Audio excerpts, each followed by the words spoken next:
but it's beautiful up there. It's worth it for sure. Yeah, So, absolutely. well, hey man, it's great to meet you. I want to begin our conversation with surviving the last 3.5 years or so. How did you get through the pandemic, and how did it subsequently change you? Mm. Yeah, the pandemic was a bit of a pivot point for me. Actually, when I was in Patagonia guiding a series of week-long wilderness expeditions, and I remember we went into the field on March 7th, and then we looked at our phones. It's like, okay, this COVID thing seems like maybe a problem. People are talking about it, and then we came out a week later, and I had all these texts from my family and friends just saying like, get home now, like they're going to close Wow. the border, whatever you need to do.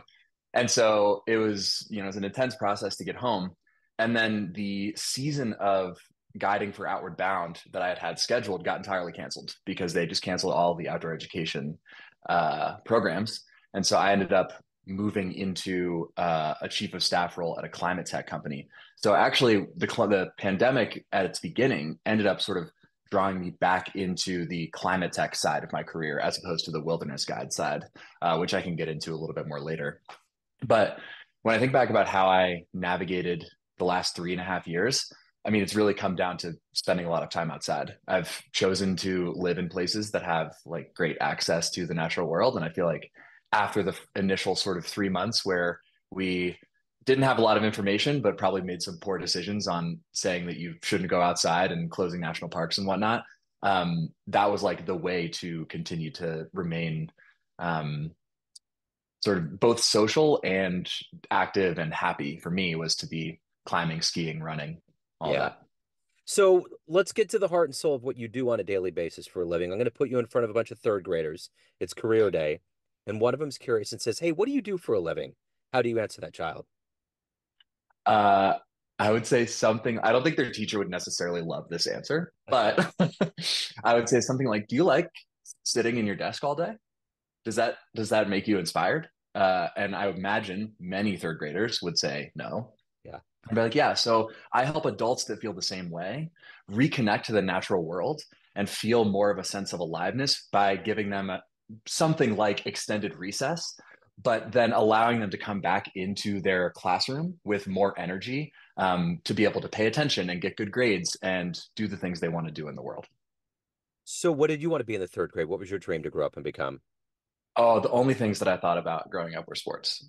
Yeah. I don't think I had a non-sports thought for maybe the first like 11 to 12 years of my life. Okay. And I did end up playing golf in college at a pretty high level, so I did pursue that pretty far. But yeah, in third grade, probably would have been a baseball player. Yeah. Yeah. So if you could go back in time and see any game with your own eyes in the history of sports, where are you going? Oh, the one that immediately comes to mind, I did see it with my own eyes on TV, but being there in person would have been incredible. It was the World Cup final from last year. I'm not a soccer fan really, but I was watching that game and, talking to the people around me, I was like, this might be the greatest game in any sport ever, given like all the storylines and how dramatic it was and just the scale of it, like the whole world is watching. Um, yeah, I think that's probably the answer Yeah. that most comes to mind. That's a great answer. So, how did you get to this point? Tell me where you were born and raised and how the outdoors became your passion and ultimately your profession. Totally. So I grew up in Olympia, Washington, and we would spend a lot of time camping as a kid. So I like the concept of sleeping outside, being in the forest a lot was not a new concept to me. And then when I was in middle school, a couple of things happened.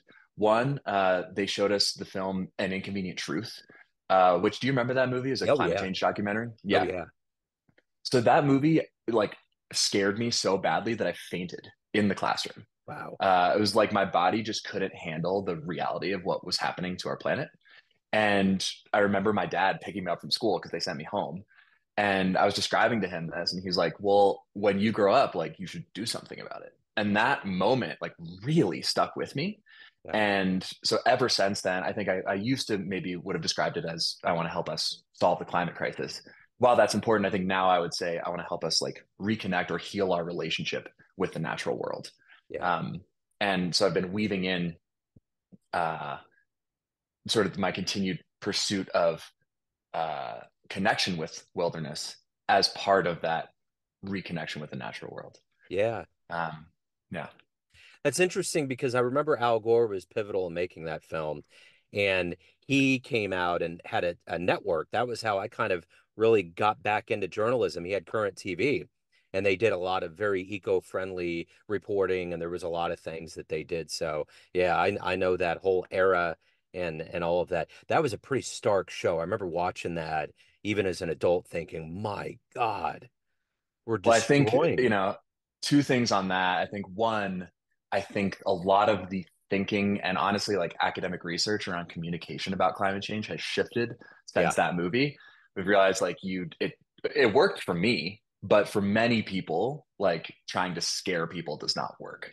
And so we need to like point towards solutions and talk about how actually like many of our lives will be much better if we're addressing the climate crisis, if we're in more connection to the natural world. Because, while we're the most materially abundant uh, people ever to walk this earth, we have like epidemics of loneliness. We're stuck in our screens. Like, I think many people have the sense that we're overall less happy despite our material abundance. yeah, And I think pointing towards the way that we can solve a lot of our ecological problems while also increasing our quality of life is really the pathway forward. yeah. And just to circle back on the Al Gore point, the like second half of the story is that when I was at Stanford, I organized a climate action rally with the Climate Reality Project, which was Al Gore's organization, and he actually came to be the keynote speaker, and so Cool. I got to introduce him with the story of fainting during his film, and then welcome him on the stage. Like the first thing he said was, "Just to be clear, that was not the intention of the film. We are not trying to like Yeah. make sixth graders lose consciousness." But it was cool to have that full circle moment. Yeah, I did actually see him when he campaigned in 2000. I went downtown Kansas City and Mm. saw him. And the weirdest thing was I had an old Pentax K1000 and the Secret Service agents lifted the camera up and took a picture like at me because sometimes they can have things in them. So they were like, if you got something in here, it's going right back at you. But Whoa. it was, yeah, it was wild, but it was a great rally. And at that time, I think we all felt as though the luster of Clinton was going to carry over. We had no idea that the hanging Chad was going to be the theme of that whole era. So it was wild. Yeah, I was not immediately connected with politics in that era. Yeah. But one of the things I do know is that Al Gore took a break from his campaign to climb Mount Rainier with his son, which Oh is yeah. something that inspires me and I think is like, yeah, pretty admirable to have that dedication both to your family and to like adventure. Absolutely. Well, so speaking of hero talk, who's a hero for you? Who's been a hero for you in your life?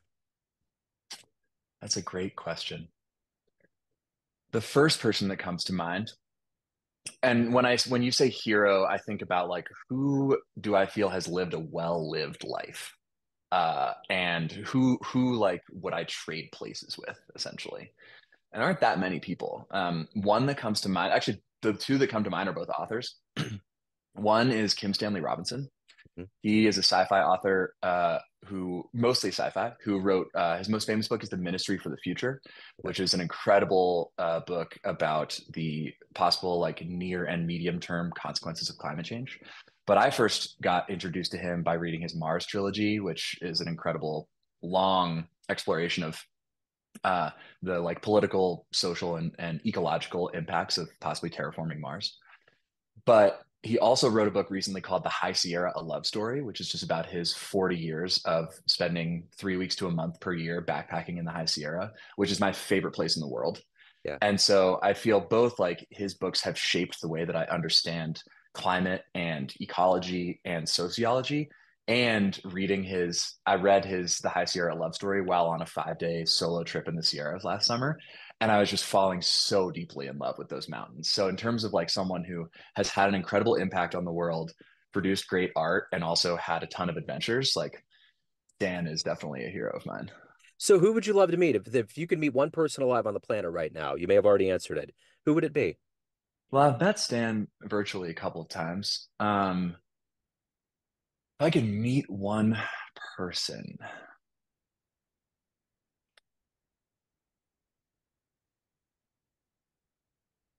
the immediate person that comes to mind, which I think if I had more time might not be the answer, is Greta Thunberg, Yeah. because I mean, I admire what she's doing, but I also just would be curious to like feel what it's like to meet her in person, because it just seems like she has such a particular energy and view on the world that is so needed, but also so unique. Yeah. And so I wonder who I might become, or what my world, how my worldview might shift Yeah. from meeting her. Yeah. That's interesting. So, of all of the places that you've been to, what was one of the more beautiful, magical places you just didn't expect? That I didn't expect. Yeah, well, that I didn't expect is, I think, is the tricky part. I mean, I think the High Sierra is a pretty good answer to that question, Yeah. in that it's somehow it's right in the middle of the U.S., but it's pretty, I find, underappreciated. Yeah. Like, a lot of people know about Yosemite, but there's so many areas in the High Sierra that are equally as spectacular, with these sheer granite walls and these incredible high alpine meadows. And they're the best mountains in the world for off-trail backpacking for a number of reasons, but it's just really easy to walk around in them. And also, there's very few roads that go through them. So it's a wilderness area the size of Switzerland, which is different than the Rockies, different than the Cascades, different to the Tetons, like any other mountains in the lower 48 that you could name. And so I find there's something particularly special about walking through the High Sierra. And the other answer to that question, I've spent a lot of time guiding and exploring Patagonia, but I feel like Patagonia has been like, people know about it, and they Yeah. know like, okay, jagged granite peaks and beautiful high alpine lakes. And I went there, and Patagonia is stunning, and it's like beautiful jagged peaks, high alpine lakes, what you'd expect it to be. Yeah, for sure. So, of all of the things that you've done professionally, what are you the proudest of? What stands out? Well, I'm the proudest of actually the program that I'm currently launching, Yeah. which is the VIVIFY Regenerative Leadership Program, and it'll be live by the time that this interview goes live. And it's really a integration of everything that I've done so far. So I think it's the clear answer to this question. Yeah. Um, and what it is a 4 month like transformative coaching and wilderness program that has a week long off trail backpacking trip in the Sierras in it. And it's designed for folks, sort of like I said when I was explaining how I explained this to a third grader, like it's designed for folks who have been found some professional success, but are just feeling a sense of like, is this really all there is? Am I just going to like sit behind a screen the rest of my life? And people who see the crises in our world and want to do something meaningful that's authentic to them about it, rather than becoming overwhelmed and turning away, or feeling like unless they solve the problem themselves, they're not enough. Yeah. And so Vivify is really a bridge between the decade I've spent working in climate tech and also building a parallel career as a wilderness guide and a coach. So yeah, I'm really proud of the like curriculum and the cohort that we're putting together, and really excited to continue to share it with the world. So, what's the best advice you've ever gotten? Hmm. I think the best advice I've ever gotten comes from Bill Plotkin, who wrote a series of books on like the journey of soul initiation, just sort of a discovering of ourselves through deeper connection with the natural world. And the advice that really resonated with me is like, there are some things that you won't be able to figure out with your rational mind. There's some things that you need other ways of knowing, whether it's your emotions, your physical sensations, or your imagination. I think your imagination is one that gets underutilized in our world. And that advice has helped me really be able to relax the intensity of my mental chatter that's constantly trying to rationalize things, and instead open into a more spacious and intuitive way of moving through the world, which has had dramatic effects not only on my well-being, but actually the amount of creativity that I've been able to offer to the projects and the people in my life. So, let's say you have a dream tonight, you run into the 20-year-old version of you, and you could give that young version of you a piece of advice based on the wisdom you've gained, the life you've led. What advice would you impart on that young version of you?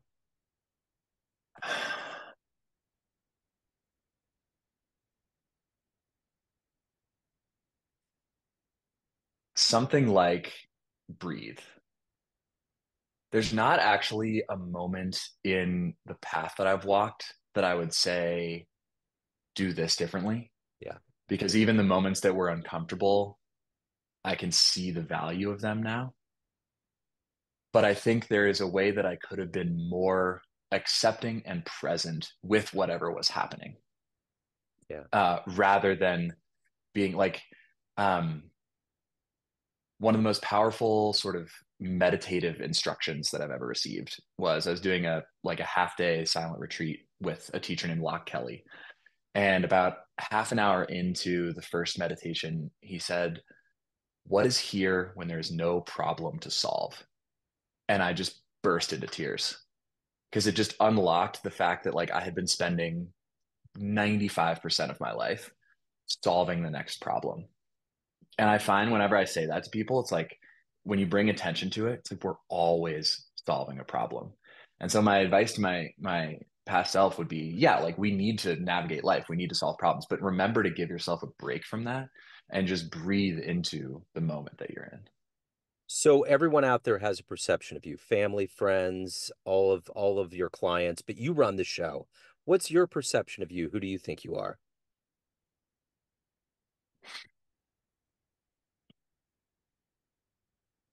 I think I'm doing my damnedest to bring the wisdom of the mountains into the daily lives of the people around me.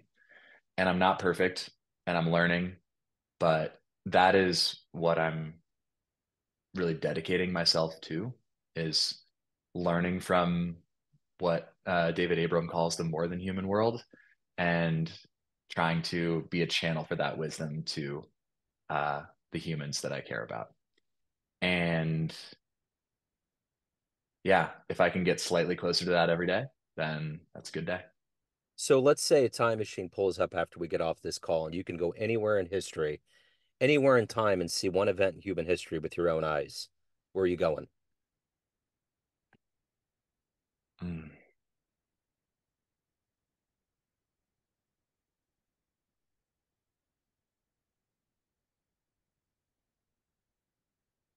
It's, I don't know if it's an event, but I would love to spend time with hunter gatherers.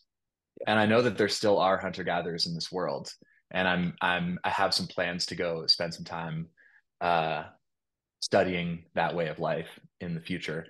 But there's something about it. One of my favorite podcasts is the Emerald podcast, which is an exploration of mythology and how it affects the modern world.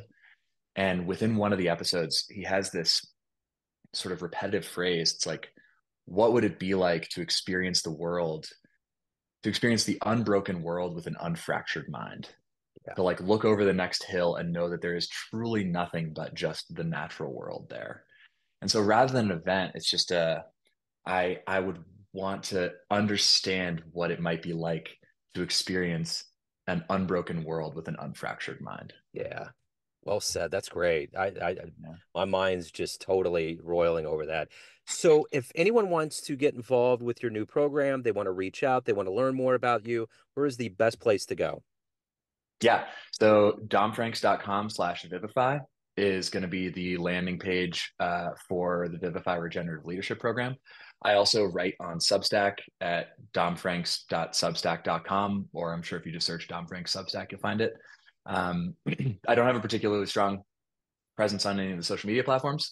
Yeah. So Substack and my landing page are the best way to uh, get in touch. And also, if anyone wants to just reach out directly, there's a link on that page, and I would love to hear from any of your listeners. Right on. This has been so refreshing and good. Dom, thank you so much for your story, for your time. Have a great 2024, man. Amazing. Thank you so much, Joe. Awesome to be with you. Appreciate the Great to time.